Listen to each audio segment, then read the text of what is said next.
आज की इस लेक्चर वीडियो में देखेंगे हम एडोबी इलस्ट्रेटर के अंदर उसका आर्टबोर्ड किस तरह से यूज़ करते हैं, नेविगेशन कंट्रोल्स को किस तरह से यूज़ कर सकते हैं, इसके बेसिक यूज़र इंटरफेस की अंडरस्टैंडिंग देंगे आपको कि इसके बेसिक यूज़र इंटरफेस में क्या क्या चीज़ें होती हैं। उसका प्रॉपर्टीज़ पैनल एक्सप्लोर करेंगे, अगर आपने कोई ऑब्जेक्ट सेलेक्ट किया हुआ तो उसकी जो बेसिक प्रॉपर्टीज़ हैं हम उनको कैसे देख सकते हैं। और उसके बाद हम देखेंगे basic shape layer After Effect में basic shape layers Adobe Illustrator में कैसे क्रिएट कर सकते हैं और टेक्स्ट कैसे मैनेज करेंगे।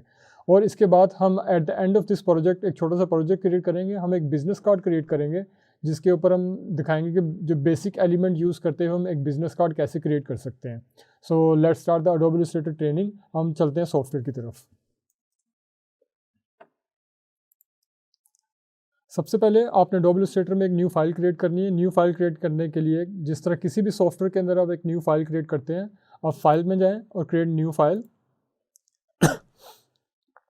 जैसे ही आप न्यू फाइल क्रिएट करते हैं तो आपके सामने एक न्यू डॉक्यूमेंट का पैनल ओपन हो जाता है। आपको स्क्रीन पे नज़र आ रहा होगा पैनल।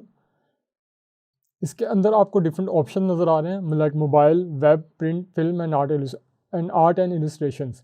इन डिफरेंट पैनल का पर्पज़ है कि अगर आप मोबाइल स्क्रीन के लिए कोई चीज़ डिज़ाइन करना चाह रहे हैं तो आप यहाँ से मोबाइल की जो स्क्रीन साइज़ है, मोबाइल का जो स्क्रीन साइज़ आपको नज़र आता है उसको चूज़ कर सकते हैं। अगर आप आईफोन की स्क्रीन साइज़ आपने देखा होगा या एंड्रॉयड का जो स्क्रीन साइज़ होता है, डिफरेंट मोबाइल के डिफरेंट साइज़ होते हैं, तो वो आपको यहाँ पे नज़र आ रहे होंगे। आप किसी स्पेसिफिक मोबाइल की यूआई डिज़ाइन करना चाह रहे हैं, उसके अंदर कोई सोशल मीडिया का पोस्टर डिज़ाइन करना चाह रहे हैं, तो उसके उस लिहाज से आप वो स्पेसिफिक साइज़ चूज़ कर सकते हैं यहाँ से। इसके अलावा आपके पास सेकंड वेब का ऑप्शन है। अगर आप किसी वेबसाइट के लिए कोई चीज़ क्रिएट कर रहे हैं, वेब बैनर क्रिएट कर रहे हैं या पूरी की पूरी वेबसाइट की लेआउट क्रिएट कर रहे हैं, तो यहाँ पे आपको डिफरेंट स्क्रीन्स के ऑप्शन नज़र आ रहे हैं कि आपने किस स्क्रीन साइज़ के अंदर काम करना है। इन द फ्यूचर आपको आइडिया हो जाएगा कि डिफरेंट स्क्रीन के साइज़ डिफरेंट क्यों होते हैं, हम उसके मुताबिक उन पर काम करेंगे। इसके बाद आपके पास आ जाता है प्रिंट पैनल।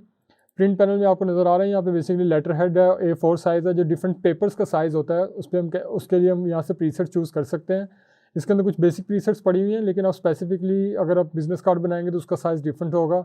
आप किसी स्पेसिफिक पोस्टर बना रहे हैं तो उसका साइज़ डिफरेंट होता है। इन्विटेशन कार्ड बनाते हैं तो उसका साइज़ डिफरेंट होता है। वो आपको साइज़ पता होना चाहिए, हम कस्टम में भी जाके एडिट कर सकते हैं, लेकिन आपको बेसिक प्रीसेट्स यहाँ से आपको नज़र आ जाते हैं। लाइक जब A4 पेपर के लिए काम करें या A3 के लिए काम करें, जो आपको यहाँ पर थोड़ी सी नज़र आ रही है। फिर सेकंड में आता है film and TV, film and video.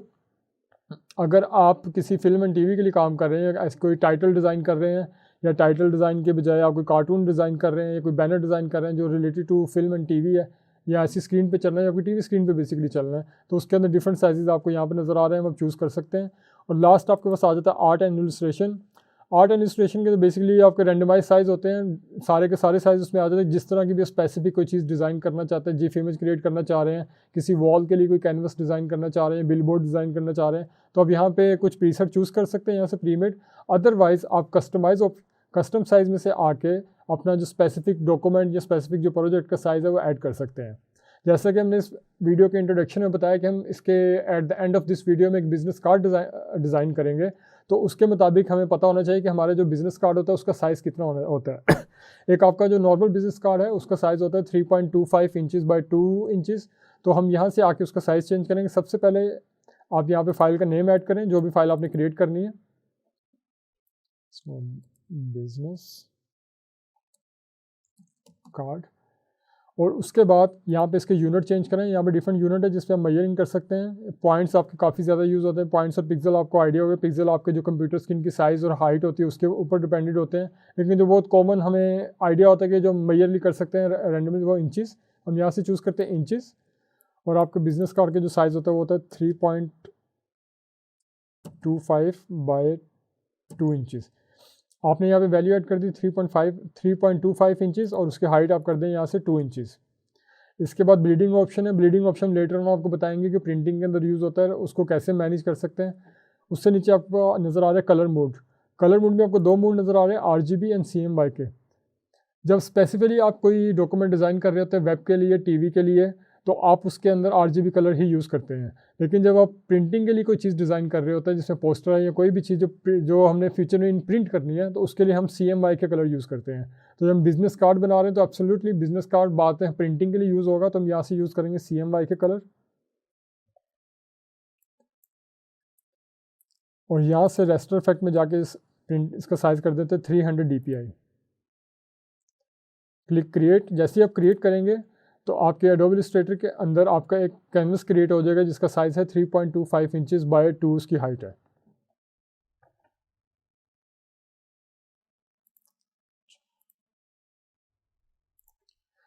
Software use करने के कोई भी सॉफ्टवेयर जब यूज़ करते हैं सबसे पहले आपको उसके नेविगेशन कंट्रोल्स का आइडिया होना चाहिए, उस सॉफ्टवेयर को आप कैसे नेविगेट कर सकते हैं। तो हम देखेंगे अगर आपको जो स्क्रीन नज़र आ रही है, सबसे पहले हम देखते हैं कि जूम टूल कैसे काम करता है एडोब इलस्ट्रेटर के अंदर।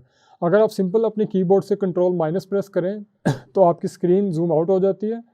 अगर आप कीबोर्ड से कंट्रोल प्लस करें तो आपकी स्क्रीन जूम इन हो रही होती है। और अगर आप कंट्रोल 0 प्रेस करेंगे तो आपका जो आर्टबोर्ड है फिट टू स्क्रीन हो जाएगा। जैसे आप देख सकते हैं आपका पूरा आर्टबोर्ड फिट टू स्क्रीन आपको नज़र आ रहा है। इसी चीज़ को अल्टरनेट दूसरे तरीके से करने के लिए आपको बिल्कुल लेफ्ट साइड पे टूल पैनल नज़र आ रहा है आपका एडोब इलस्ट्रेटर में। इस टूल पैनल के अंदर सबसे नीचे आपको एक अच्छे टाइप का आइकॉन नज़र आ रहा है, मैग्नीफाई आइकॉन। जैसे आप इसके ऊपर होल्ड करते हैं तो आप देखते हैं इधर आपको नेम अपेयर हो रहा है जूम टूल, जिसकी शॉर्ट की Z है। हम जिस टूल पे सिंपल क्लिक करें, जैसे आप इस पर क्लिक करते हैं तो आपका जो माउस है वो देखिए आप एक मैग्नीफाई ग्लास की शेप में कन्वर्ट हो चुका हुआ है और उसके बाद प्लस का साइन नज़र आ रहा है। जैसे हम अपने माउस से क्लिक करेंगे तो ये अपने डॉक्यूमेंट में जूम इन कर देगा। लेकिन अगर आप, मैं वापस इसे कंट्रोल 0 कर रहा हूँ, लेकिन अगर आपने जूम का टूल सेलेक्ट किया हुआ है और अपने कीबोर्ड से आल्ट प्रेस करें, जैसे आप आल्ट प्रेस करते हैं देखें इसके अंदर माइनस का साइन आपको नज़र आ रहा होगा। तो इसे क्लिक करें, आल्ट को होल्ड करके रखें, से क्लिक करें तो ये जूम आउट हो रहा है।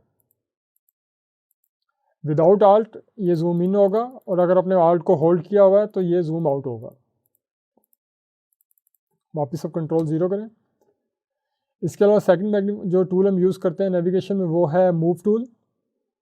अगर मैं यहाँ पे होल्ड करके रखूँ तो ये आपको हैंड टूल नज़र आ रहा होगा। अब हैंड टूल पे क्लिक करें और आप अपने कैनवस को अपने सॉफ्टवेयर के अंदर मूव कर सकते हैं। और इसका अल्टरनेटिव वे है कि अगर अपने कीबोर्ड से सिंपल स्पेस को प्रेस करके रखें, मैं वापस सिलेक्शन टूल पे जाता हूँ, अब स्पेस को प्रेस करके रखेंगे तो आपका हैंड टूल अपेयर हो जाएगा। आपने स्पेस को होल्ड करके रखना है और उसके बाद अगर अपनी स्क्रीन को मूव करेंगे तो आप कैनवस को मूव कर सकते हैं अपनी स्क्रीन के ऊपर।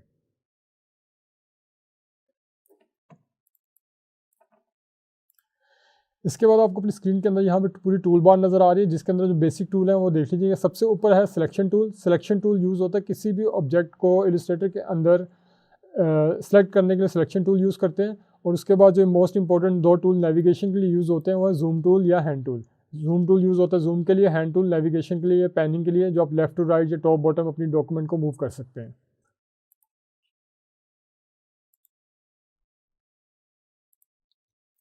इसके बाद हम आते हैं अपने टॉप बार पे। टॉप बार पे जिस तरह बाकी सॉफ्टवेयर के अंदर आपको फाइल मेन्यू नज़र आ रहे थे, इसके अंदर भी मेन्यूज़ अवेलेबल हैं। सबसे पहले हम जाते हैं फाइल मेन्यू में।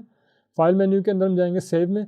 जो भी डॉक्यूमेंट आप क्रिएट करते हैं उसको आपने सबसे पहले सेव करना है। जैसे आप फाइल मेन्यू में आके सेव पे क्लिक करते हैं या अपने कीबोर्ड से कंट्रोल S प्रेस करते हैं, शॉर्ट कीज़ आपको मोस्टली नज़र आ जाती हैं उनके साथ लिखी मेन्यूज़ के अंदर। आप यहाँ पे क्लिक करें तो ये पूछेगा आपने डॉक्यूमेंट किस जगह सेव करनी है। हमने इस डॉक्यूमेंट एक स्पेसिफिक फोल्डर में जाके सेव कर ली।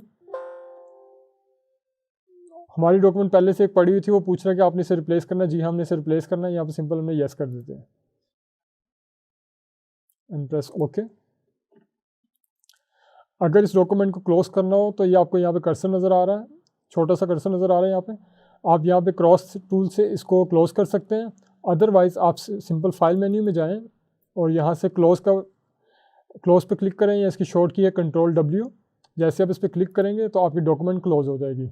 ये डॉक्यूमेंट हमने थोड़ी देर पहले सेव किया था, उसे क्लोज कर दिया। इसको दोबारा ओपन करने के लिए सिंपल फाइल में जाएं, ओपन, और जिस पाथ पे आपने डॉक्यूमेंट रखी हुई थी उसी पाथ पे जाके इसे ओपन कर लीजिए।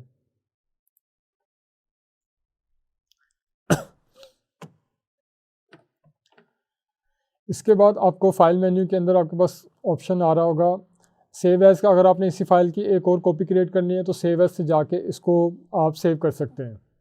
लेटर ऑन जो ऑप्शन है वो हम बाद में एक्सप्लोर करेंगे कि उनसे हम क्या क्या चीज़ें क्रिएट कर सकते हैं। अब उसके बाद जो थर्ड पैनल इसके अंदर आपको नज़र आ रहा है वो लेफ्ट साइड पे वो है प्रॉपर्टीज़ पैनल। प्रॉपर्टीज़ पैनल के अंदर इस वक्त यहाँ पे सिर्फ यूनिट इंचेस नज़र आ रहे हैं। जैसे कि हम जानते हैं डॉक्यूमेंट जब क्रिएट की थी तो हमने यूनिट्स के अंदर इसे चेंज किया था टू इंचेस। यहाँ पे सिर्फ इंचेस नज़र आ रहे हैं। और उसके बाद ये जो आपको वाइट कैनवस नज़र आ रहा है जिसे हम आर्टबोर्ड बोलते हैं, यहाँ पे लिखा हुआ है कि आपने सिर्फ एक सिंगल आर्टबोर्ड इस डॉक्यूमेंट के अंदर अवेलेबल है। बाकी किसी प्रॉपर्टीज़ पैनल को चेक करने के लिए हमें कोई ना कोई एलिमेंट एडोब इलस्ट्रेटर के अंदर क्रिएट करना पड़ेगा। फॉर एग्जांपल मैं वापस अपने टूल पैनल में आता हूँ तो ये आपको छोटा सा रेक्टेंगल टूल नज़र आ रहा होगा जिसकी शॉर्ट की M है। अगर आप सिंपल अपने कीबोर्ड से M प्रेस करें तो आपके पास ये कर्सर आ गया जो इंडिकेट कर रहा है कि आप कोई भी चीज़ क्रिएट कर सकते हैं। मैंने कीबोर्ड से M प्रेस किया और यहाँ पे एक सिंपल रेक्टेंगल क्रिएट किया कुछ इस तरह से। आपका रेक्टेंगल क्रिएट हो गया। मैं वापस जाऊंगा सिलेक्शन टूल पे, अपने रेक्टेंगल को सिलेक्ट करें। जैसे ही आप रेक्टेंगल को सिलेक्ट करते हैं तो आपका जो प्रॉपर्टीज़ पैनल है ना, यहाँ पे आपको सारी इन्फॉर्मेशन चेंज होती हुई नज़र आ रही है। अगर मैं इसे अनसेलेक्ट करता हूँ, मैं किसी एम्प्टी एक सिंपल कैनवस पे क्लिक करता हूँ, देखें मेरे पास कोई भी प्रॉपर्टीज़ पैनल में प्रॉपर्टी नज़र नहीं आ रही होगी। लेकिन जैसे ही मैं अपने रेक्टेंगल टूल पे क्लिक करूँगा तो मुझे रेक्टेंगल टूल के अंदर सारी की सारी प्रॉपर्टीज़ उसकी नज़र आ जाएंगी।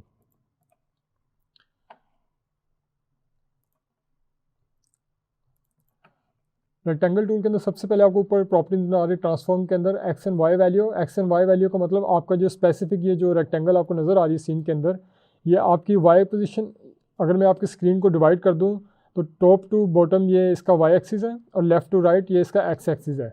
तो अगर मैं इसे मूव करता हूँ तो देखेंगे उसकी एक्स एक्सिस और वाई एक्सिस की वैल्यू चेंज हो रही हैं।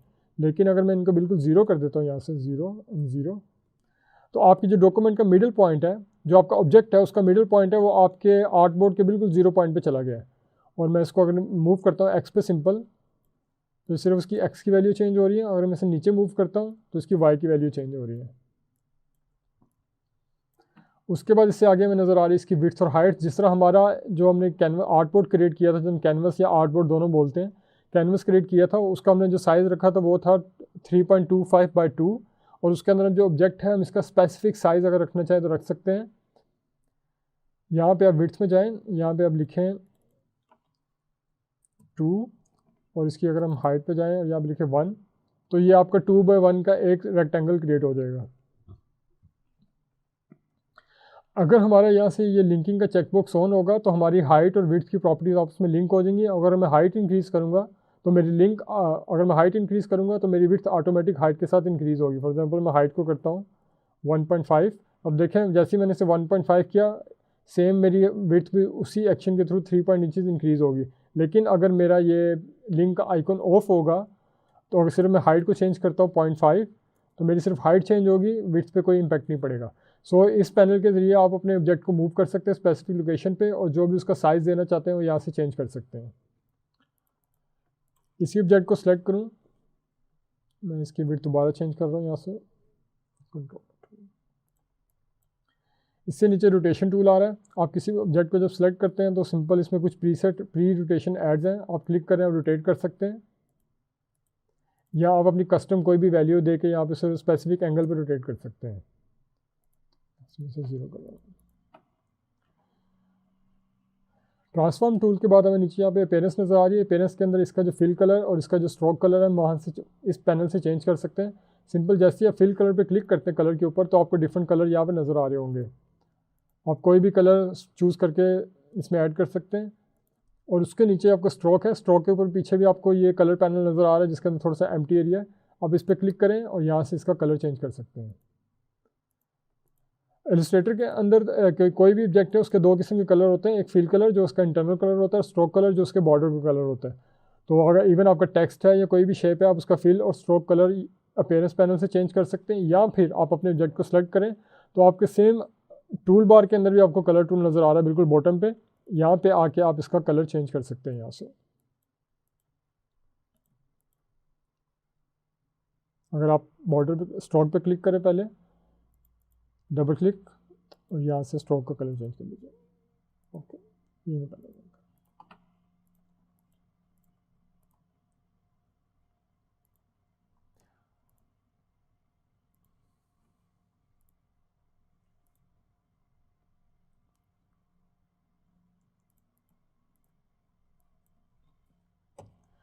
प्रॉपर्टीज़ पैनल के बाद हम एक्सप्लोर करते हैं कि हम आफ्टर इफेक्ट में जिस तरह हमने एक बेसिक शेप क्रिएट की रेक्टेंगल, हम आफ्टर इफेक्ट में और कौन सी बेसिक शेप्स क्रिएट कर सकते हैं।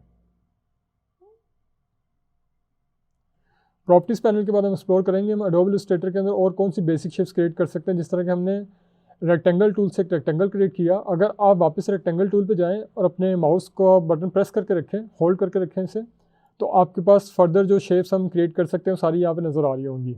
सबसे पहले हम रेक्टेंगल चूज़ करते हैं, यहाँ पे से रेक्टेंगल क्रिएट किया हमने, हम वापस जाते हैं, इसका फिल कलर चेंज करें यहाँ से और इसके स्ट्रोक को कर दें ब्लैक। वापस शेप टूल पे जाएं, यहाँ से हम एलिप्स चूज़ करते हैं, हमने यहाँ पे एक शेप क्रिएट की। जब हम शेप क्रिएट करें, हम देखें हमारी शेप विड्थ वाइज और हाइट वाइज एक बेवल की शेप क्रिएट कर रही है।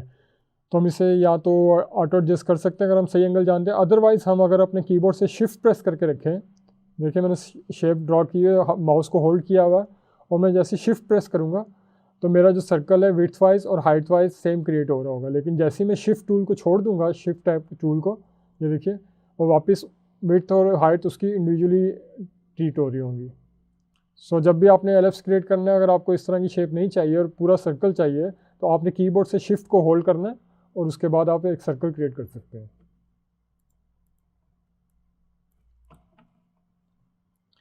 सर्कल टूल के बाद आपको यहाँ पे पॉलीगॉन टूल नज़र आ रहा है। पॉलीगॉन टूल पे जाएं, क्लिक करें और सिंपल ड्रैग करें अपने कैनवस के ऊपर।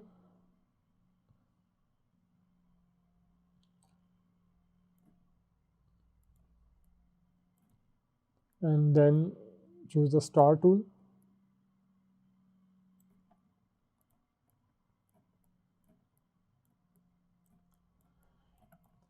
इन तमाम शेप की प्रॉपर्टीज़ चेंज करने के लिए वही प्रोसीजर होगा, किसी भी शेप पे सिलेक्ट करें, उसका प्रॉपर्टीज़ पैनल के अंदर अपीयरेंस में जाएं, फिल कलर चेंज कर लीजिए और यहाँ से उसका स्ट्रोक कलर चेंज कर लीजिए। आप चाहें तो किसी भी शेप का जो स्ट्रोक है उसका साइज़ इंक्रीज़ और डिक्रीज़ कर सकते हैं। शेप पे सिलेक्ट करें, स्ट्रोक पैनल के अंदर आपको आगे स्ट्रोक की प्रॉपर्टीज नज़र आ रही हैं। फिलहाल जो 1 पॉइंट है, अगर हम इसको इंक्रीज़ करते हैं तो देखिए आपका स्ट्रोक इंक्रीज़ होना शुरू हो जाएगा। इसी तरह अगर आप इसे डिक्रीज़ करते हैं तो आपके स्ट्रोक का साइज़ डिक्रीज़ होगा। अगर आप इसको बिल्कुल ज़ीरो कर देंगे, 0 पॉइंट, तो आपके ऑब्जेक्ट का जो स्ट्रोक है वो बिल्कुल ख़त्म हो जाएगा।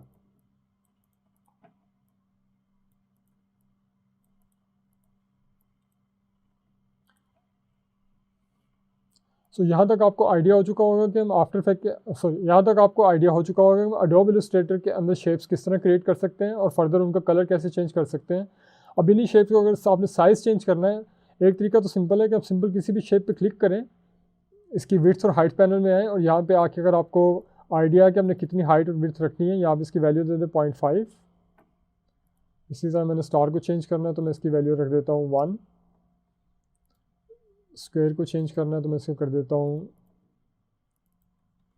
0.75 इंचज़। और सेकंड वे ये है कि मैं किसी भी शेप पे सिलेक्ट करूं, जैसे मैं किसी भी शेप पे सिलेक्ट करता हूं तो शेप के इर्द गिर्द एक बाउंडिंग बॉक्स क्रिएट हो जाता है। ये आपको ब्लू लाइन नज़र आ रही होगी डिफरेंट डॉट के साथ। आप किसी भी शेप पे क्लिक करें, इसके बिल्कुल कॉर्नर पे आए, किसी भी पॉइंट पे आ जाए, तो आपको देखें आपका जो कर्सर है वो चेंज हो रहा है। अब ये जैसे कर्सर चेंज होगा, इसे प्रेस करके अपने माउस से आगे पीछे मूव करें तो आप अपने ऑब्जेक्ट को स्केल डाउन या स्केल आउट कर सकते हैं। और सेकंड ये है कि अगर आप इसी अपने माउस को बिल्कुल कॉर्नर पे लेके आएँ, जैसे ही आपका कर्सर एक कर्व के अंदर कन्वर्ट हो रहा है, या कोई छोटा सा देखें आइकॉन कर्व शेप में कन्वर्ट हो जाता है, क्लिक करके अगर रोटेट का ऑप्शन क्लिक करें तो आपका ऑब्जेक्ट रोटेट हो सकता है। ड्यूरिंग रोटेशन अगर आप अपनी शिफ्ट की को होल्ड करके रखेंगे तो आपका जो ऑब्जेक्ट है वो एक स्पेसिफिक एंगल पे रोटेट होगा। फॉर एग्जाम्पल देख रहे हैं कि सिर्फ 90 के एंगल पे रोटेट हो रहा है। लेकिन अगर आपने कीबोर्ड से शिफ्ट की को रिलीज़ कर दें, शिफ्ट की आपने प्रेस नहीं की हुई, तो आप उसे किसी भी स्पेसिफिक एंगल पे लेके जा सकते हैं। होपफुली यहाँ तक आपको आइडिया हो चुका होगा कि हम एडोब इलस्ट्रेटर के अंदर शेप्स किस तरह से क्रिएट करते हैं और शेप्स को किस तरह से मैनेज कर सकते हैं।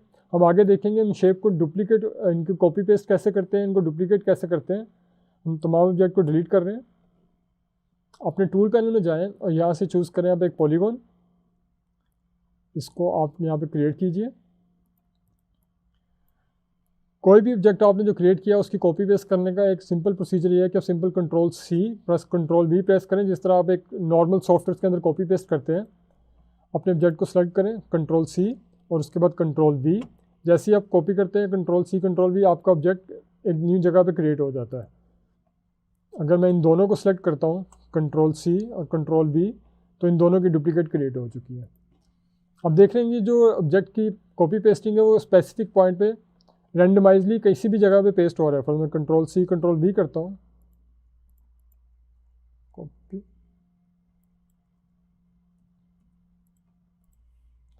अगर मैं किसी भी ऑब्जेक्ट को कॉपी करके पेस्ट करता हूँ तो मेरा ऑब्जेक्ट किसी भी जगह अपने कैनवस के अंदर पेस्ट हो रहा है। लेकिन अगर मैं चाहता हूँ कि मेरा ये ऑब्जेक्ट स्पेसिफिक जगह पे जाकर पेस्ट हो, फॉर एग्जांपल मेरे पास 2 पॉलीगॉन्स पड़े हुए हैं, इनका मैं कलर चेंज कर रहा हूँ। मैं चाहता हूँ कि मेरा ये जो ऑब्जेक्ट है मैं यहाँ से इसी की कॉपी करूँ और ये इसी जगह पे पेस्ट हो, तो इसके लिए मैं करूँगा एडिट पे पहले Ctrl+C, आप एडिट से जाके भी कॉपी कर सकते हैं। सेकंड, इसके अंदर आपको ऑप्शन नज़र आएगा पेस्ट इन फ्रंट, शॉर्ट की है इसकी Ctrl+F। जैसे मैं इसको सेलेक्ट करता हूँ और यहाँ पे Ctrl+F करता हूँ तो इसकी ऑब्जेक्ट की कॉपी इसी ऑब्जेक्ट के ऊपर पेस्ट हो गई है। जैसे मैं इसे मूव करूँ तो देख सकते हैं कि मेरा पुराना ऑब्जेक्ट अपनी जगह पे पड़ा हुआ है और नया ऑब्जेक्ट उसके ऊपर पेस्ट हो चुका हुआ है। तो अगर आप ऑन लोकेशन सेम लोकेशन पे ऑब्जेक्ट को कॉपी पेस्ट करना चाहते हैं तो आप ये इसी कमांड के ज़रिए पेस्ट इन फ्रंट और पेस्ट इन बैक के ज़रिए कॉपी पेस्ट कर सकते हैं।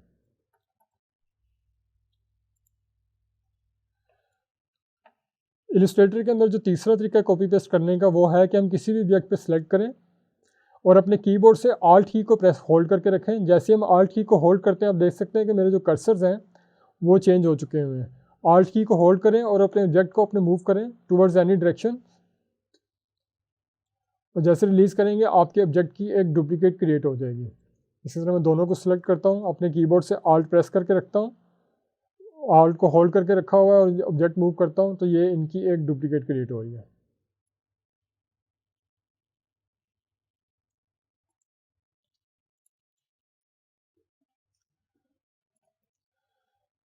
इसी Ctrl+V और Ctrl की को यूज़ करते हुए अब इसमें आफ्टर एक इसी कॉपी एंड पेस्ट कमांड को यूज़ करते हुए एक न्यू कमांड इसमें इलस्ट्रेटर यूज़ करें जो है डुप्लीकेट।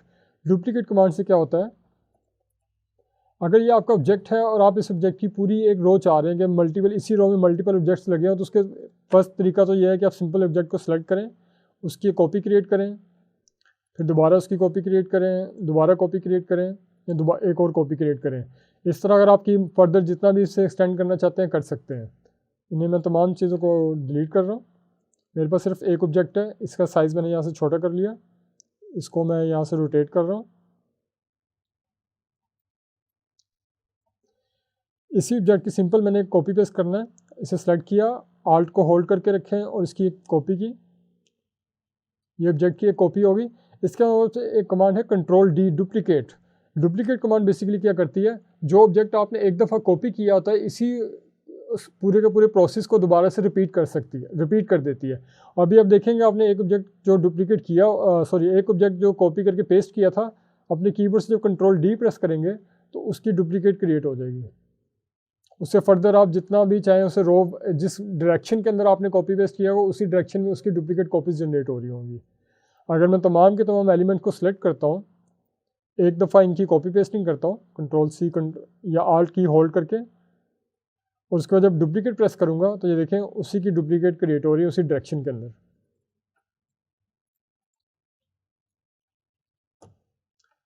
इसी चीज़ को एक दफ़ा दोबारा हम देख लेते हैं। हम अपनी स्क्रीन पे कुछ एलिमेंट क्रिएट करते हैं।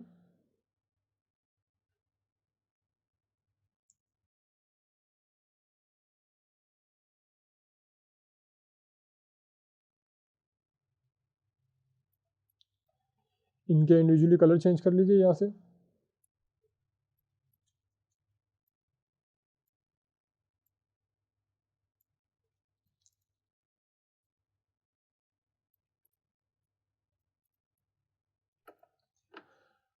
मैं इस ऑब्जेक्ट की पहले कॉपी पेस्टिंग करूँगा अपने आल्ट टूल से। आल्ट को होल्ड करके रखें और ड्रैग करें किसी भी डायरेक्शन में से। मैंने राइट साइड पे ड्रैग किया, उसके बाद जब मैं Ctrl+D प्रेस करूँगा तो देखें इसकी डुप्लीकेट राइट साइड पे मुसलसल होती जाएंगी। इसके बाद ये मेरा सेकंड टूल है, मैंने फर्स्ट इसको कॉपी पेस्ट करें इसकी एक, उसके बाद जब आप Ctrl+D प्रेस करेंगे सेम डायरेक्शन के अंदर उसकी डुप्लीकेट्स क्रिएट हो रही होंगी। इसी तरह हमारा ये थर्ड टूल है, इसे हमने सेलेक्ट किया और इसकी कॉपी पेस्ट करें इसे आल्ट टूल से, और उसके बाद जब Ctrl+D प्रेस करेंगे तो इसी डायरेक्शन के अंदर हम इसको डुप्लीकेट कर सकते हैं।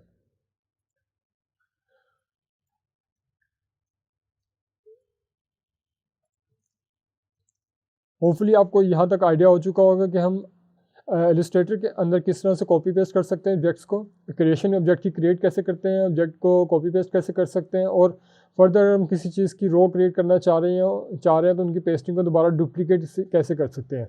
इसका एक प्रैक्टिकल यूज़ देखते हैं कि इससे हम चीज़ से क्रिएट क्या कर सकते हैं। मैं तमाम ऑब्जेक्ट सेलेक्ट करता हूँ, उन्हें कर रहा हूँ मैं डिलीट।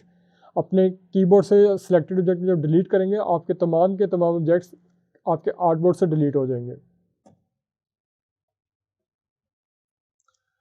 अपने टूल पे आए, यहाँ से चूज़ कीजिएगा पॉलीगॉन टूल, इसको हम यहाँ पे ड्रा किया है, इसको हम रोटेट कर देते हैं बिल्कुल कॉर्नर एज पे। जब कॉर्नर पे आप माउस लेके जाएंगे आपको रोटेट का ऑप्शन आ जाएगा, इसे हमने कर दिया रोटेट 90 के एंगल पे। इसका थोड़ा साइज छोटा कर लीजिए।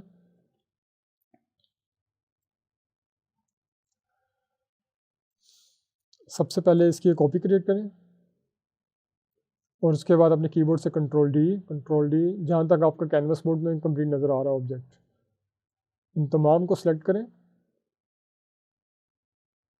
यहाँ पे हमने मूव कर दिया। अब इन तमाम ऑब्जेक्ट को दोबारा से सिलेक्ट करें, आल्ट को होल्ड करके रखें और यहाँ पे इनकी एक न्यू कॉपी क्रिएट करें।